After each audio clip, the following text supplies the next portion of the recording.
Alors, cette première vidéo, ça donne quoi? Les gens ont été séduits par tes talents d'acteur? Et on voit. Ah bah super, visiblement t'as spoilé Arrow sans prévenir personne. Oh, pas fait exprès. Ouais. En tout cas, j'espère que pour le prochain épisode, tu vas prendre une série sympa, hein, parce que tes trucs de dépressif, ça va 5 minutes.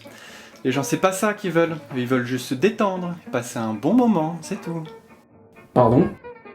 Oui, tes trucs de dépressif, ça va 5 minutes. Non, après. Bah, les gens, ils veulent juste se détendre et passer un bon moment. Branche tout de suite la caméra. Salut à tous, bande de spectateurs de l'internet, et bienvenue dans ce deuxième épisode de Pilote. Aujourd'hui, j'espère que vous êtes installés confortablement dans votre canapé, car vous allez être propulsés dans un monde dégoulinant de bonne humeur et d'amour. Nous allons parler d'une sitcom.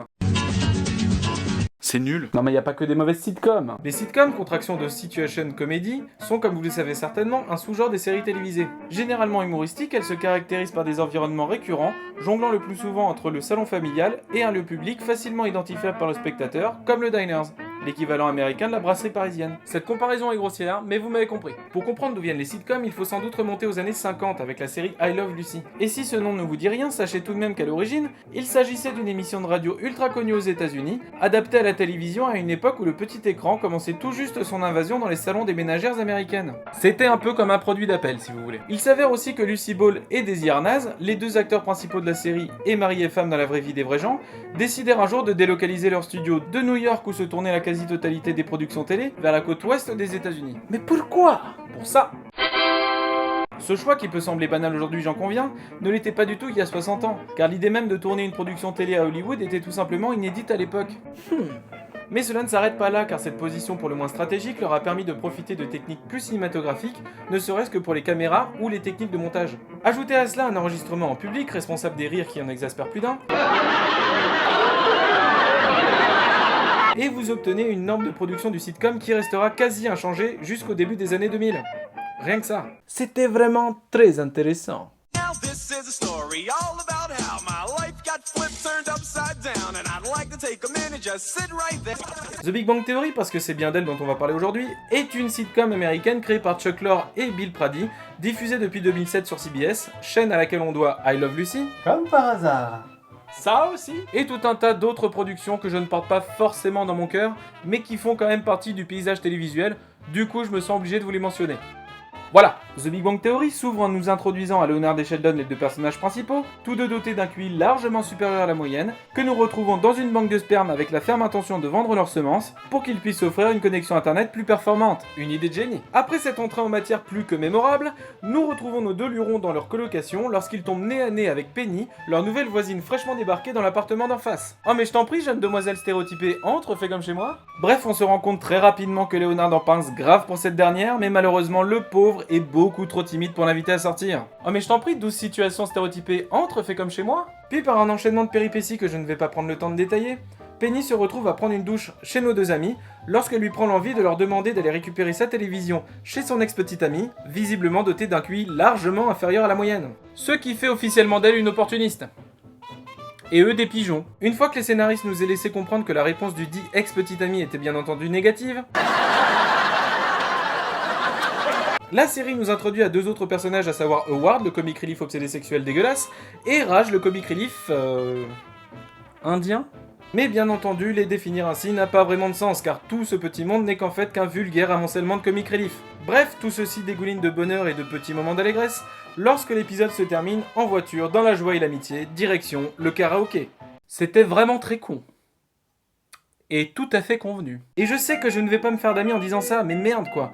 J'ai vraiment l'impression que la série me rappelle à chaque instant, à chaque minute qui passe, que la technique du sitcom n'a pas bougé d'un iota depuis maintenant plus de 60 ans. Un peu comme les chroniques YouTube. Ta gueule. Alors oui, je veux bien admettre certains changements, comme le fait que les intrigues se soient déplacées du cercle familial au groupe d'amis, donnant un peu de fraîcheur au genre au milieu des années 90.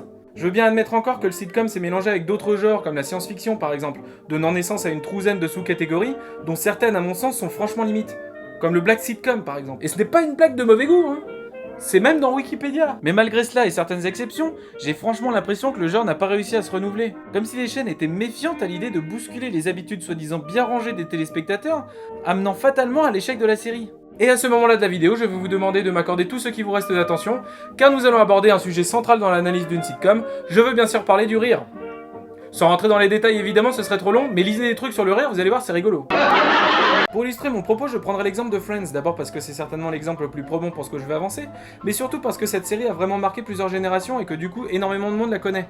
Et aussi parce que la série fête ses 20 ans en ce moment. Bref, plein de bonnes raisons. Friends peut en fait être considéré comme un fantasme. Ça peut paraître stupide à dire comme ça, mais je pense sincèrement que c'est l'une des raisons essentielles de son succès. Et attention, je ne suis pas en train de dire que la série est mauvaise, hein, bien au contraire. Je dis simplement que lorsque l'on regarde Friends, on a franchement tendance à remettre en question ses amis, qui a posteriori paraissent subitement très fades. Coucou les amis qui me regardent. Surtout qu'il n'existe aucune véritable conséquence aux relations qu'ils entretiennent. Tout le monde se vanne allègrement les uns les autres sans que cela ne dérange qui que ce soit. Et même pire, tout le monde couche avec tout le monde sans que ça n'ait la moindre répercussion sur le reste du groupe. Essayez de le faire en vrai, vous allez voir, le résultat est bien plus décevant. Où est l'humour là-dedans alors ? Eh ben tout simplement dans l'attitude des personnages. Car ce ne sont finalement pas des adultes qui sont filmés dans Friends, mais des bébés.